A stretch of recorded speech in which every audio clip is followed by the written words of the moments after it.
السلام عليكم ورحمة الله تعالى وبركاته. شُهد وليد وكمال نجوم مسلسل سامحيني في أكادير من أجل المشاركة في تصوير فيلم مغربي بعنوان بوز.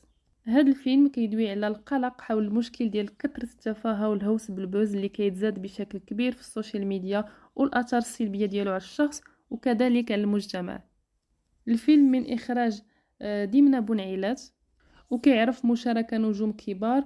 البطلة ديالو هي الفنانة دنيا بطمة، كذلك مجموعة من الممثلين المغاربة كبار، كرفيق بوبكر، كفاتي جمالي، هناك كذلك فضيلة بن موسى، الممثل الكبير عبد الرحيم منياري. والمفاجأة ديال هذا الفيلم هو المشاركة ديال الشيخة طراكس اللي غادي تمثل بعض المشاهد حتى هي في الفيلم. فكما كنشوفوا هذا الفيلم كيجمع جميع الأشكال والأنواع والجنسيات. هناك كذلك أخت الفنانة دنيا بطمة اللي هي ابتسام بطمة، اللي كتقول باللي هي عندها شرف كبير باش تشارك في هذا المسلسل.